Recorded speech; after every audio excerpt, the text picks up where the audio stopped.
안녕하세요. 매주 토요일마다 찾아가서 마음의 평화를 회복하는 나만의 아지트입니다. 물론 월요일부터 금요일까지는 변호사 사무실에서 상담도 하고 서면도 쓰고 법정도 다녀오고 열심히 일하고 있습니다. 이날은 지난 10월 8일 토요일이었습니다. 눈이 내려서 온천지가 하얗게 정말 평화로운 그런 전경을 보여주고 있습니다. 배낭에 간식거리를 준비했는데요. 제가 있는 변호사 사무실 7층 건물의 1층에 르페르라는 베이커리가 있습니다. 정말 맛있습니다. 아마 문 닫을 때까지 이 빵이 남지를 않습니다. 대부분 그 이전에 매진이 되고요. 또 늘 사람이 기다리고 있습니다. 참 어떻게 하면 이렇게 되는지, 물론 품질이 좋아야겠죠. 맛이 있어야 사람들이 다시 찾아오겠죠. 우리 변호사도 이렇게 손님이 계속 이어지면 얼마나 좋을까요? 유감스럽게도 대부분 일회성에 그치는 경우가 다라할 수도 있습니다. 자, 이곳에 그냥 이 돌멩이들이 많죠. 경사진 언덕길을 지금 제가 오르고 있는데요. 참 이곳에서 봄, 여름, 가을, 겨울을 보낸 지난 1년이 떠오릅니다. 이곳 제가 제일 좋아하는 포인트입니다. 이곳 왼쪽에 보이는 평지에다가 매트를 깔고 가정용 모기장을 쳐서 내 귀퉁이를 나무에 걸고 이 모기장 내에 공간을 확보한 뒤에 그곳에 누워 있으면은요, 아무리 더운 여름철도 등은 시원하고 푹신푹신합니다. 또 나뭇잎이 바람에 이렇게 흔들릴 때마다 그 들리는 그런 음향, 또 멀리서 들려오는 꿩소리, 새소리, 정말 마음의 평화, 정말 나만의 아지트로 이곳에서의 생활을 계속했으면 좋겠습니다. 물이 흘러가지고 많이 패여 있습니다. 계곡이. 어디서 보니까 이런 경우는 정부나 지자체에서 사방공사를 해준다고 하는데, 이곳도 이제 사방공사가 되어서 여기서부터 쭉 물이 흘러내려가는 마을 입구까지 좀 이 공사가 되어서 여름에 장마나 태풍이 불 때 좀 이렇게 물길이 이렇게 통제가 됐으면 하는 마음입니다. 천천히 이제 올라가고 있는데요. 이제 어떤 모습이 나타날까요?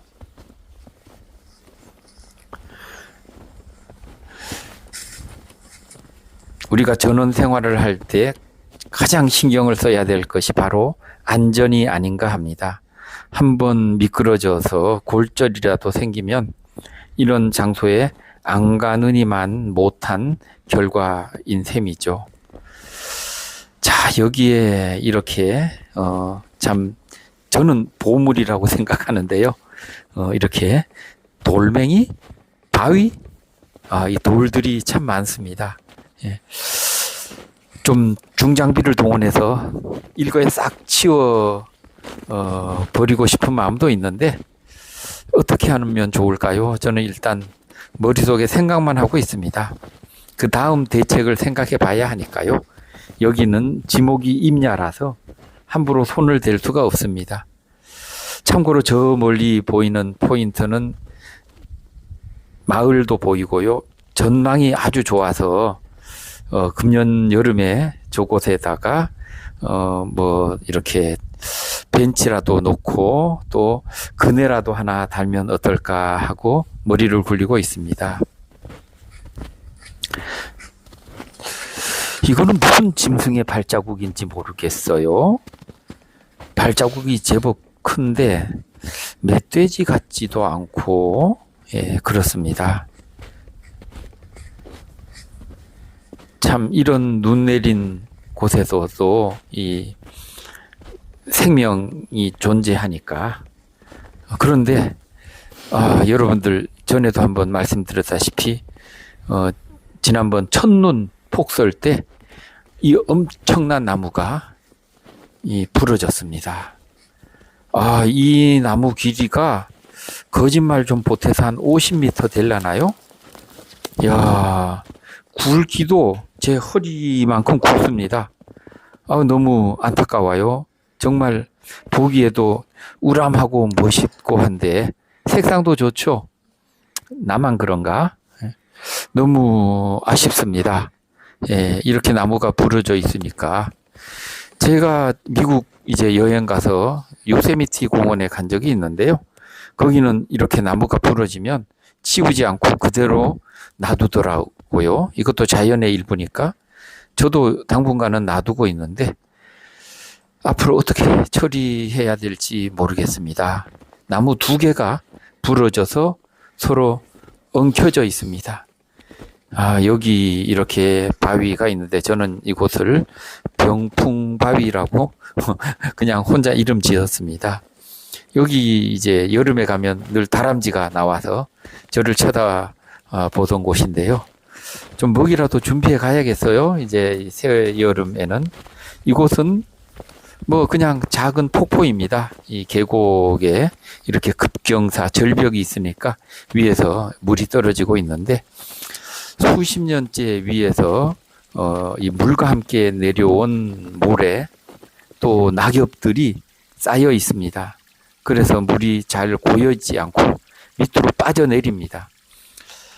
중장비가 오면은 이곳 바닥을 뭐 2m, 3m 정도 긁어내어서 물이 더 이상 밑으로 스며들지 않는 맨바닥을 좀 찾아서 이제 어느 정도 물이 고이도록 좀 둑도 만들고 해야겠습니다. 그러면 이곳에 이제 짐승들이 와서 물을 마시기도 좋고 또 이렇게 되어 있으니까 모기들이 너무 많아요. 여름에 참 와 대단합니다. 예. 모기장이 딸린 챙이 넓은 모자를 쓰지 않고서는 견딜 수가 없습니다. 어쨌든 이 모든 것들이 자연의 일부라고 생각하고 저는 인위적인 어떤 작업보다는 내 자신을 거기에 맞추려고 하고 있습니다. 물소리를 들여보려고 오랫동안 촬영했는데 너무 지루한 것 같아서 잘랐습니다. 스마트폰을 이제 거치대에 이제 고정하고 이 나무 하나하나를 보면서 애도하는 마음? 아니, 그건 아니고요. 이 나무를 어떻게 해야 될까 고민하고 있습니다. 뭐 기둥을 세워서 좀 썩지 않도록 현장에 두는 방법도 있고요. 지금 보시는 화면에서 맨 왼쪽 끝에 로프를 묶어가지고 이 절벽 위쪽의 이 나무 쪽으로 끌어당겨서 이 나무가 공중에 떠 있는 석가래 마냥 되도록 하는 구조물을 만드는 것도 생각하고 있는데요. 그냥 생각뿐입니다. 마을 주민들은 그냥 톱으로 잘라서 깨끗이 치우라고 얘기하고 있습니다.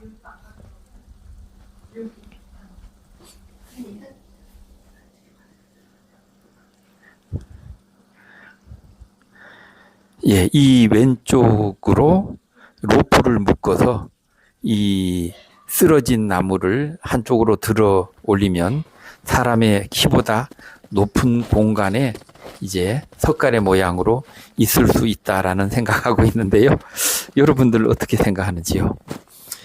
이제 보여드릴 만큼 보여줬으니 이제 내려가기 시작합니다. 지금 앞에 보이는 짐승의 발자국을 따라 내려가고 있습니다.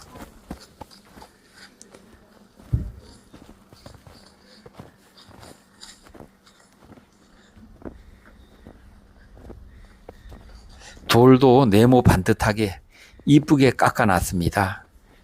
옛날에 돌을 채취하던 회사에서 이렇게 반출을 하려고 하다가 남겨둔 것 같고요. 바로 이곳이 저 멀리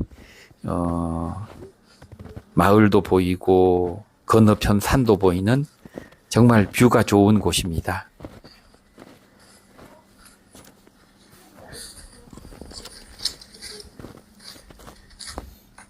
여기 이렇게 썩은 나무들이 뭐 바닥에도 있고 이렇게 여러 나무에 걸쳐져 있는데 적당한 날을 잡아서 전기톱을 가진 기술자 통해서 정리하려고 합니다. 다시 이제 내려가야 합니다. 왼쪽은 작은 낭떠러지입니다. 사람 겨우 지나갈까 말까한 좁은 길인데요. 여기를 메워야 할지 아니면 정말 사방공사를 통해서 물을 통제할 수 있었으면 좋겠습니다.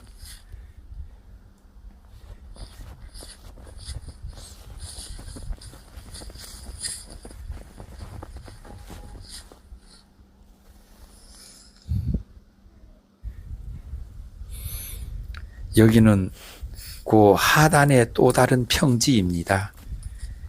이게 뭘까요? 칡줄기입니다. 오랫동안 사람이 돌보지 아니하여 온갖 잡초들이 거의 목질화되어 있습니다. 밑에 잘라낸 나무들 보이죠? 이 나무도 있지만 우리가 흔히 아는 풀이 이렇게 나무처럼 자라서 목질화가 됐고요.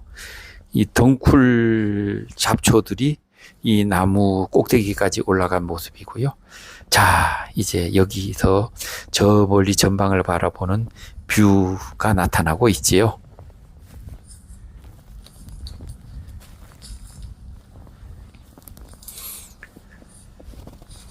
잡초들이 애기 무덤처럼 둥글게 돌출 부분을 감싸고 있는데 절반 정도는 돌입니다. 이 돌을 이제 돌이 얼굴을 가리고 있으니까 돌을 감싸고 있는 나무나 칡 덩쿨들을 제거해 줘야겠고요. 또 절반 정도는 나무입니다. 나무가 정말 옆구리 눌려 가지고 있는데 대부분이 찔레입니다. 보니까 이것도 찔레예요.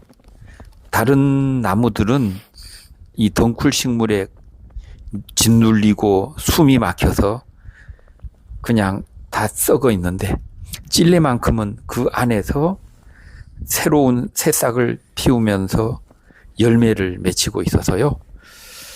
이 생명력 질긴 이제까지 잘 견뎌온 찔레를 그냥 보존하고 유지해야 되냐, 아니면은 캐내고 다른 유실수나 정원수나 산야초를 심어야 하나 고민하고 있습니다.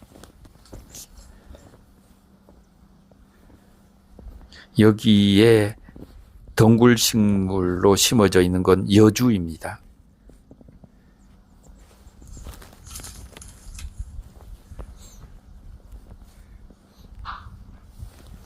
이곳에다가 이것을 철거하고 규모가 좀 더 큰 식물 터널을 설치해 보고자 합니다.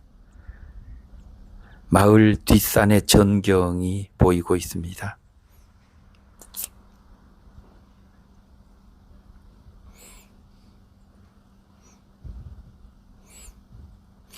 저는 이렇게 세상의 온갖 잡것들을 백색으로 덮어주는 눈이 좋습니다.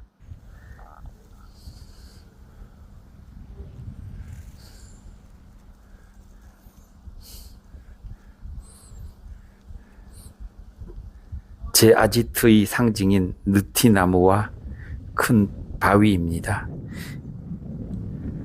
이 버드나무도 지난번 첫눈을 견디지 못하고 처참하게 가지가 꺾여 있습니다.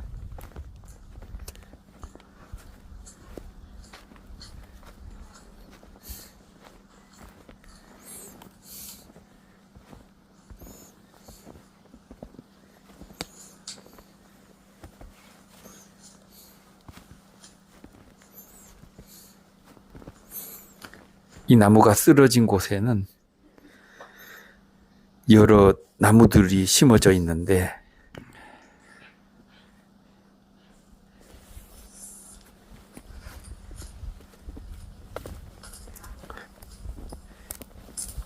우리가 동물의 왕국을 보면 서로 목숨을 걸고 잡아먹으려 하고 잡히지 않으려고 하는 약육강식의 세계가 나타나죠.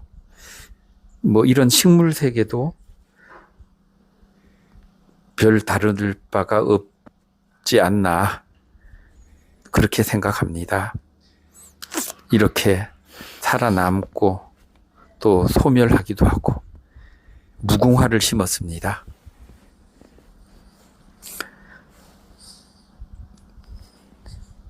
나무를 가꾸는 재주는 없지만 그래도 살아주어서 고맙습니다. 이 겨울도 잘 견뎌서 내년 봄에 푸른 잎도 꽃까지 보여주면 하는 마음입니다. 다음에 또 뵙겠습니다. 안녕히 계십시오.